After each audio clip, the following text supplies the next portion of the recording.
Bom dia, está começando mais um Planeta SPM. Meu nome é Mário Garcia e hoje recebemos o jornalista Fábio Altman, redator-chefe da revista Veja, para conversar um pouco mais sobre a rotina de produção jornalística em diferentes meios e plataformas. Olá Fábio, tudo bem? Muito obrigado pela sua presença. Obrigado, bom dia. Bom dia. Bom, Fábio iniciou a carreira dele na Veja em 1985 e depois de ter feito o curso da Abril de jornalismo. Isso. Quais foram os desafios do início da sua carreira, Fábio?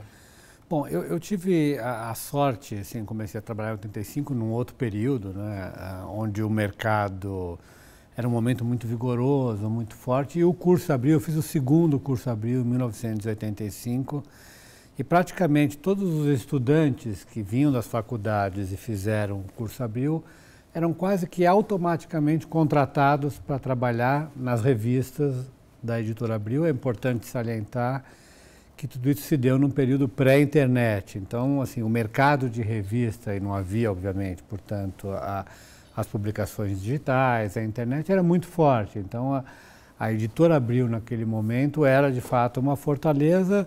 Éramos 40, 50 estudantes de último ano da faculdade de jornalismo, fizemos esse curso e, no ano seguinte, todos nós fomos contratados pela editora Abril, cada um numa revista diferente.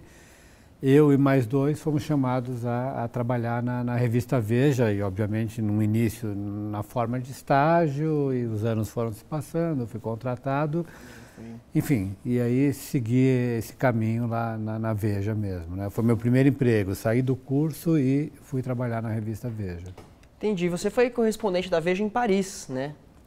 Quais são as principais competências que o jornalista tem que ter para ser um correspondente internacional? Bom, no meu caso específico, tem até uma história curiosa que me aconteceu. Bom, eu entrei, fiz o curso Abril e comecei a trabalhar na Veja, no que a gente chamava naquele momento de geral. Geral era o miolo da revista. Então, as matérias de esporte, de medicina, de saúde, de comportamento. Passado um ano, 2 anos mais ou menos, eu fui chamado inicialmente a ser correspondente da Veja em Salvador, na Bahia. Sim. A Veja, naquele momento, tinha correspondente em alguns países do mundo, tinha na França, tinha na Itália, em Buenos Aires, enfim, em Jerusalém, enfim, tinha em vários lugares, e em várias cidades no Brasil também havia escritórios da Veja. Fui chamado naquele momento a ser o chefe da sucursal da Veja em Salvador. Foi uma experiência, tudo isso antes de Paris, Sim, tá? Eu vou chegar lá. Uhum. Muito interessante, eu dei sorte o jornalismo é bom ter sorte também, os momentos, as coisas vão acontecendo. Eu fui para Salvador ser o correspondente no ano em que o Gilberto Gil foi nomeado secretário da Cultura da cidade de Salvador. Então, era um momento muito interessante culturalmente, foi quando surgiu lá nos primórdios essa onda de axé, enfim. Então era um momento muito interessante, fiquei 1 ano e meio em Salvador e voltei para São Paulo. Quando eu voltei para São Paulo, a Dorit Harazin, que é uma jornalista muito conhecida, depois virou documentarista também, ela me chamou um dia e me perguntou, só um parênteses, importante salientar que era um momento onde havia mais vigor, mais dinheiro, mais possibilidades, tá? Ela me chamou e perguntou assim, depois de eu ter feito algumas matérias, tal, e as matérias foram bem realizadas, e as coisas foram andando bem, ela me chamou e perguntou qual era o meu sonho como jornalista. Perguntou desse jeito. Eu fui pego de surpresa, mas respondi na hora que eu tinha 2 sonhos, que um sonho era cobrir uma Copa do Mundo, e o outro sonho, paralelo a esse, de cobrir a Copa do Mundo, de ser correspondente internacional. Falei isso. Bom, tá, ok, a conversa continuou. Saí da sala, a vida continuou. 6 meses depois, ela me chamou novamente. Isso era no final de 1989, meados de 89. E me perguntou, você lembra daquela nossa conversa que eu te perguntei quais eram os seus sonhos? Falei, claro que eu lembro. Óbvio, né? Sonhos. É um sonho, né? Vamos sonhar. E aí ela me disse o seguinte, bom, então os seus sonhos vão se realizar, prepara as malas, daqui a 2 meses você vai ser correspondente em Paris, em seguida tem a Copa do Mundo na Itália, em 1990, você vai cobrir a Copa do Mundo. Então, assim, eu digo que eu tive sorte que, enfim, o momento era diferente, um momento de mais dinheiro, e uma pessoa diferente também, no sentido de que, enfim, ela era chefe e tomava decisões desse modo, enfim, foi com a minha cara, foi com cara de outros, ao longo da carreira dela, suponho que tenha acontecido situações semelhantes, mas então foi isso. Aí você me pergunta, o que deve ter um correspondente internacional para que seja um correspondente? Até aquele momento eu não sabia.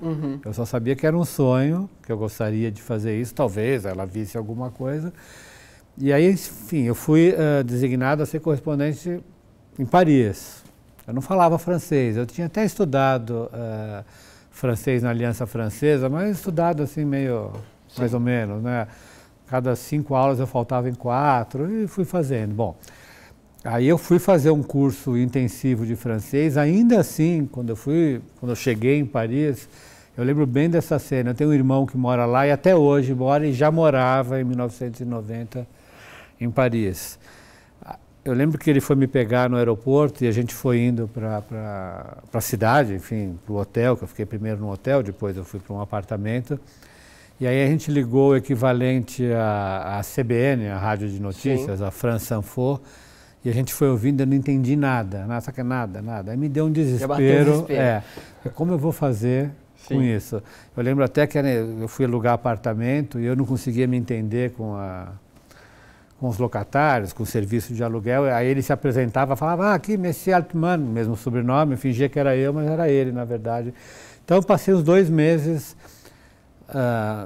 aprendendo a ser correspondente e aprendendo francês ao mesmo tempo. Tem um dado interessante, hoje em dia, como você tem a internet, muitos dos trabalhos que, como jornalista, você pode fazer via internet, vai no Google, pesquisa. Naquela época não tinha essa possibilidade, o que facilitava, porque eu era obrigado a ir pessoalmente conversar com as pessoas e, portanto, as dificuldades iniciais do idioma, pessoalmente você vai, né, aprendendo. E aí, com o tempo, eu fui, enfim, conversando com pessoas e para ser correspondente, acho que... E acabou aprendendo muito na prática também. Na prática, bom, fundamental ter curiosidade, né, como acho que em tudo na vida, mas, enfim, ler muito, e aí eu lia os jornais franceses, a TV francesa. E quando eu falo de sorte, isso é importante realmente, tá? Não que eu acho que sorte caia do céu, as coisas acontecem. Quando eu fui para a França ser correspondente, eu dei a sorte, portanto, de ir num momento histórico muito forte, que eu praticamente não precisava ficar pensando em pautas, porque o mundo estava muito acelerado e as coisas aconteciam. Eu fui em 89, né, eu fui escolhido para ser o correspondente, e eu fui em abril de 90 para Paris, ou seja, logo depois da queda do Muro de Berlim. E a partir daquele momento, durante 2, 3 anos, aí você teve o desmonte da União Soviética, toda a Europa do Leste em movimentação, a Primeira Guerra do Golfo.